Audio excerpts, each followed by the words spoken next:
We begin tonight with a stunning discovery deep beneath the ocean waves. Divers have what appears to be a On January 28, 1986, the world watched in horror as the Challenger exploded just moments after liftoff. 7 brave astronauts vanished amid flames and debris. But what truly happened to their bodies? Along with the rest of the orbiter, Challenger's crew cabin will also be buried here. NASA says that 90% of it was recovered after it plunged intact to the ocean surface. The impact shattered the cabin and is believed to be what killed the astronaut. The details are haunting, shrouded in tragedy and mystery, revealing a grim reality few have fully confronted. Let's dive in. The launch that captured America. The morning of January 28, 1986, felt like a moment made for history. The air over Cape Canaveral was cold and sharp, the sky was a deep electric blue, and the sun shone bright on the launch pad. Families sat in bleachers wrapped in warm jackets. Many of them held small American flags. Children waved handmade signs, reporters filled the press area. Millions of people across the country were watching live on television, especially in schools where teachers had wheeled in TVs for their students. This was not just another mission. It was STS-51L, the Challenger mission that carried Krista McAuliffe, a social studies teacher from New Hampshire. She had won her seat through the Teacher in Space program, a national contest that had captured the imagination of the entire country. She was not a career astronaut. She was a teacher, someone ordinary people felt connected to. The rest of the crew were experienced NASA astronauts.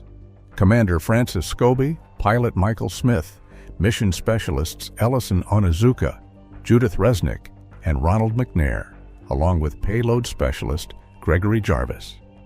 Together they represented skill, courage, and the spirit of exploration. The crew walked out to the shuttle with smiles and waves, unaware of the danger hidden in the right solid rocket booster on the launch pad behind them. Even before liftoff, small warnings existed. Overnight temperatures had fallen lower than any previous shuttle launch day. Ice had formed on parts of the launch pad. Engineers had expressed worries about the cold affecting the rubber O-ring seals inside the booster joints. The O-rings were designed to be flexible, but in freezing conditions, they became hard and slow to seal. Still, the decision was made to go ahead. At 11:38 a.m., the final countdown reached 0. The main engines ignited, filling the air with steam and smoke. The shuttle rose slowly at first, then climbed into the bright sky. Cheers erupted from the crowd. For 73 seconds, Challenger climbed beautifully. Television anchors spoke excitedly. Children clapped as the bright trail painted across the morning sky. Then everything changed in an instant.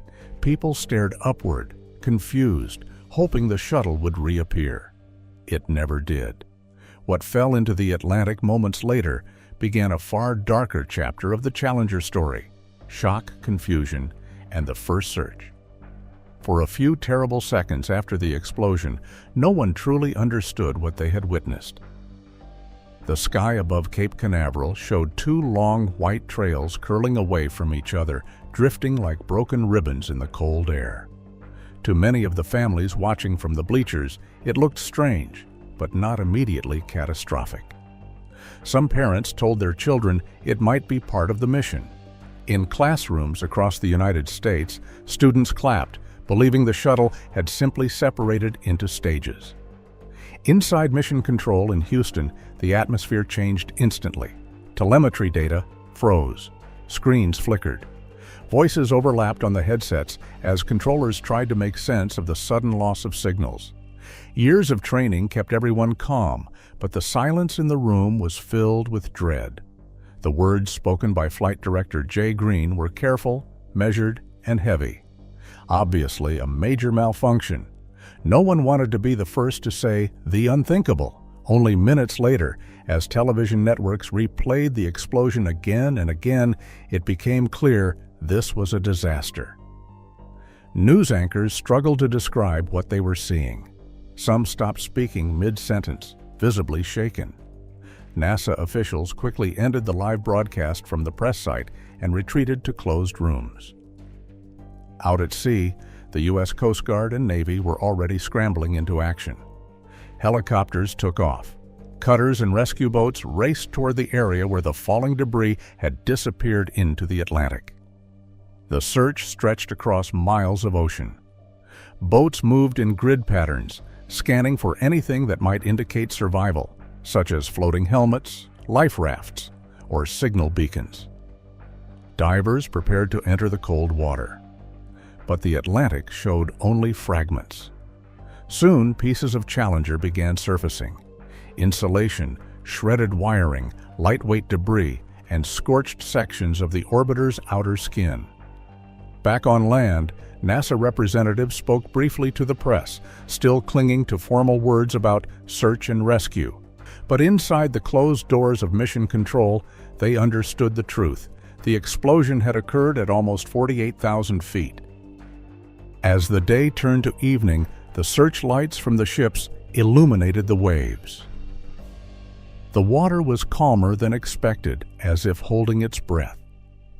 And deep beneath the surface, lying somewhere in the cold darkness, parts of Challenger had already settled on the ocean floor.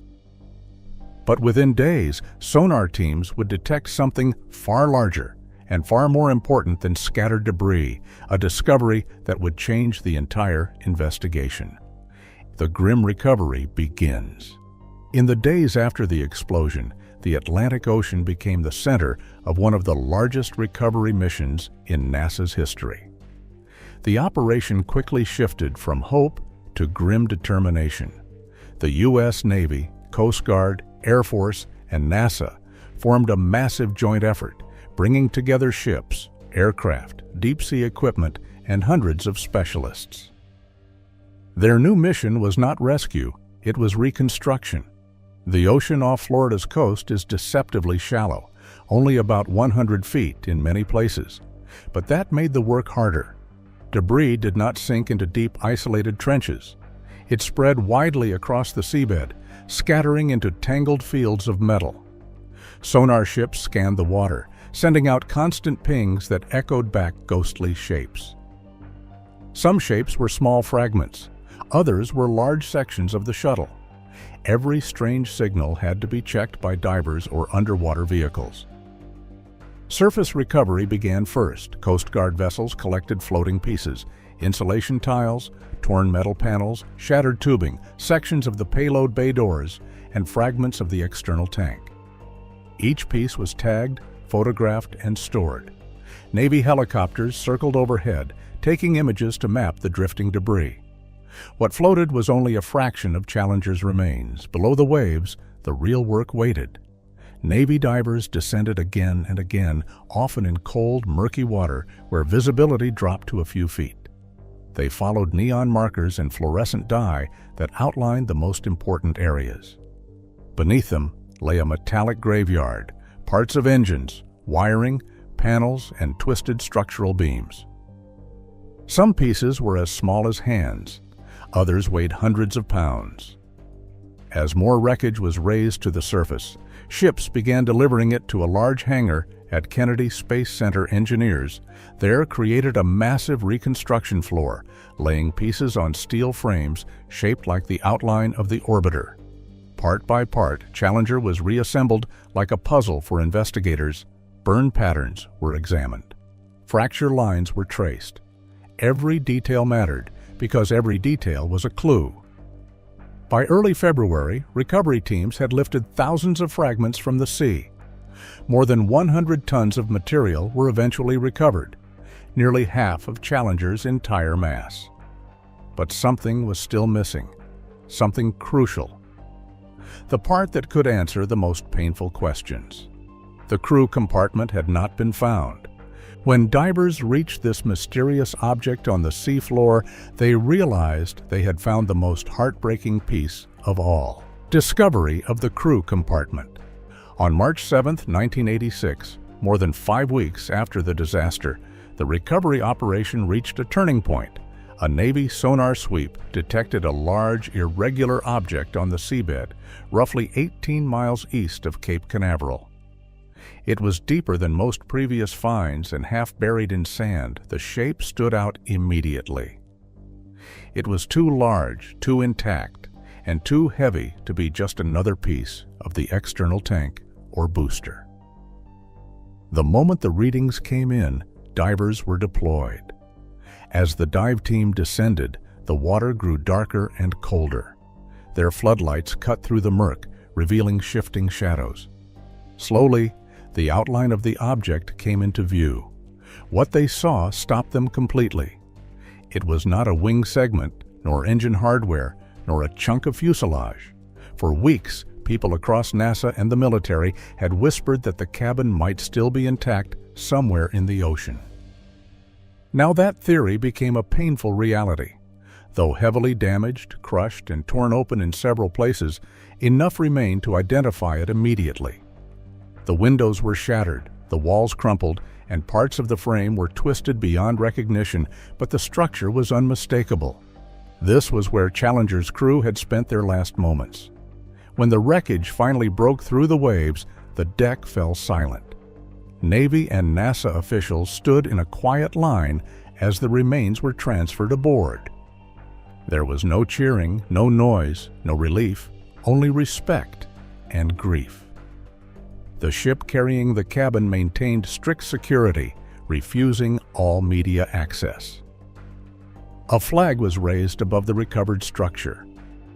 Once transported to Kennedy Space Center, the cabin was moved to a secure hangar.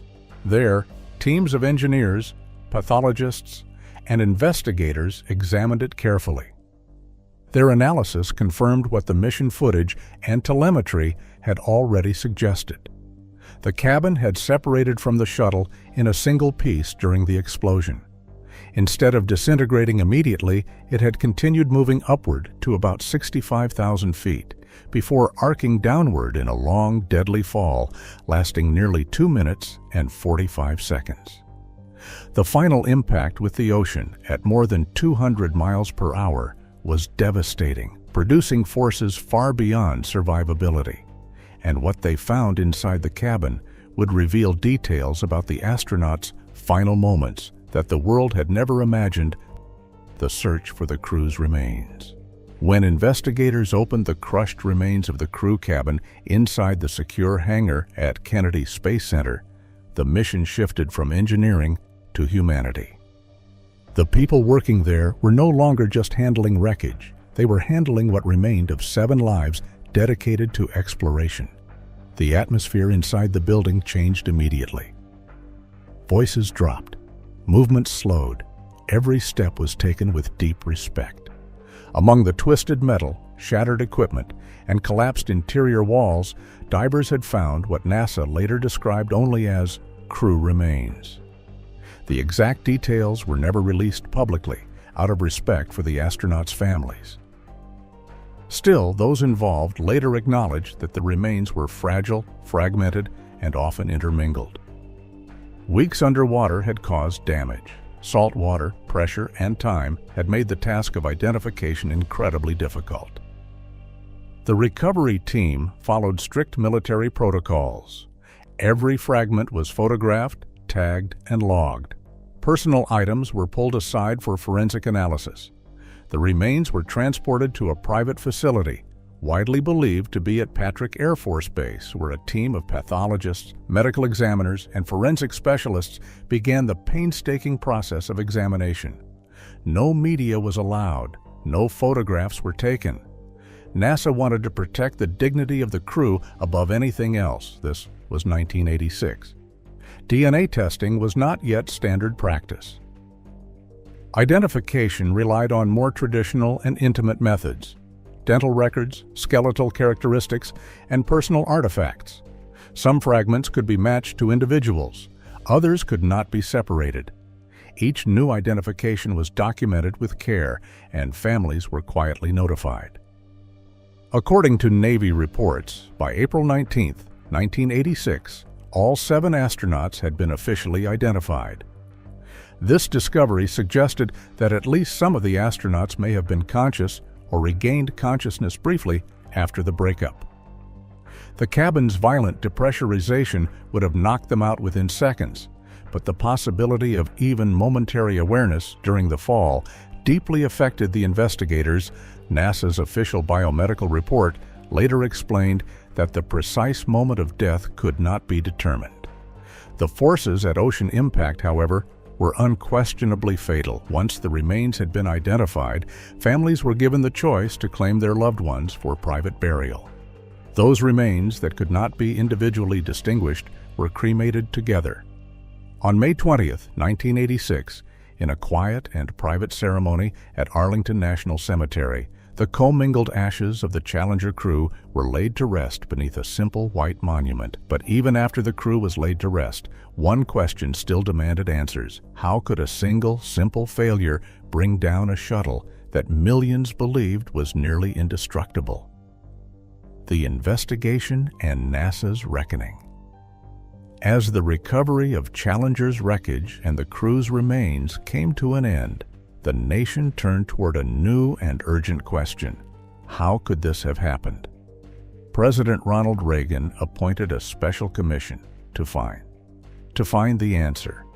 It became known as the Rogers Commission, led by former Secretary of State William P. Rogers. The commission brought together some of the most respected minds in science, engineering, and aviation, including Neil Armstrong and Sally Ride. Their task was not only to uncover the cause of the disaster, but to reveal every failure that allowed it to occur. The technical findings came first. Engineers on the commission traced the disaster back to the right solid rocket booster, specifically the field joint between two cylindrical sections. This joint was sealed by two rubber O-rings designed to prevent hot gases from escaping during launch. But the launch day had been unusually cold. Far colder than any previous shuttle launch, overnight temperatures had dropped to levels that caused the O-rings to stiffen. Instead of flexing and sealing instantly, they froze, becoming slow to respond when the booster ignited. The commission confirmed what early video footage had shown. A small puff of black smoke appeared on the booster just seconds after liftoff. This smoke was the first sign that the O-ring had failed to seal properly. As the shuttle climbed, hot gas burned through the joint, widening the gap with each passing second. At 73 seconds into flight, flame from the booster pierced the external fuel tank, igniting the liquid hydrogen and oxygen inside. The tank ruptured, and Challenger broke apart. The Rogers Commission exposed a deeper, more troubling truth. The commission discovered that engineers at Morton Thiokol, the company responsible for the solid rocket boosters, had warned NASA the night before launch that the cold could make the O-rings unsafe. Several engineers urged management to delay. They presented data showing past O-ring behavior in cold weather and argued that launching at such low temperatures was dangerously outside their safety envelope. The Rogers Commission report was blunt. It criticized NASA for flawed communication, poor judgment, and a lack of proper safety oversight. It demanded sweeping reforms, the redesign of the booster joints, new decision-making procedures, stricter safety standards, and a stronger independent safety office. The shuttle program was grounded for more than 2 years while changes were made. Inside NASA, the findings were devastating. The agency was forced to confront the painful reality that Challenger was not just lost to a technical flaw, it was lost to human error and systemic failure. Engineers who had once felt unheard were now encouraged to challenge decisions. Meetings became more open, checklists more detailed, and concerns were no longer dismissed as obstacles. When Discovery finally launched in 1988, marking the shuttle program's return to flight, the names of the Challenger crew were read aloud in a moment of silence. Their loss had reshaped NASA forever. Legacy, memory, and the fate of Challenger. In the months after the Rogers Commission released its findings, NASA faced one final responsibility: deciding how to preserve what remained of Challenger. Inside a restricted facility at Kennedy Space Center, engineers finished reconstructing the recovered sections of Challenger on a massive steel grid. This reconstruction was not for the public. It was for investigators, for future engineers, and for lessons that could never be forgotten. As the analysis concluded, NASA began quietly preparing the long-term storage site that would house the remains. Access was limited to a very small number of officials. The public would never see these materials. The most sensitive decision, however, involved the crew remains. Families had been notified privately, and those remains that could be identified were returned to their loved ones. For the fragments that could not be separated, the families collectively chose a dignified and unified resting place. On May 20, 1986, the commingled ashes of the Challenger astronauts were laid to rest at Arlington National Cemetery. The ceremony was private, attended by family members, NASA officials, and a handful of astronauts. There were no speeches for cameras, no reporters, no crowds. A folded flag, a solemn silence, and 7 names carved in stone marked the moment. As NASA rebuilt the shuttle program, the memory of Challenger became a guiding force. New safety protocols were introduced. Booster joints were redesigned with stronger seals and heaters to prevent cold-related failures. When the Space Shuttle Discovery launched in 1988, ending the 2-year grounding, the mission opened with a tribute to the lost crew. Their names were read, and a moment of silence filled the launch control room. Every astronaut who flew after Challenger carried their memory into space. In schools across America, the story of Christa McAuliffe continued to inspire generations of students. Her lesson plans, intended to be taught from orbit, were shared with classrooms nationwide. The Teacher in Space program was never revived, but its spirit lived on in educational outreach programs that grew in her honor. At Kennedy Space Center, the Space Mirror Memorial was updated to include the Challenger crew, ensuring their names would be illuminated by sunlight for generations. Each year on January 28th, NASA staff gather quietly to read those names aloud. The ceremony is small, somber, and deeply heartfelt. Some of the divers and engineers who worked on the recovery have attended these memorials, still carrying the weight of what they witnessed beneath the Atlantic. The remains of Challenger still rest in their secure facility, preserved not as relics of failure, but as reminders, silent, powerful, and eternal. Their existence ensures that the lessons of January 28, 1986, will never be forgotten. What are your thoughts on the Challenger story and the legacy it left behind? Share your thoughts in the comments.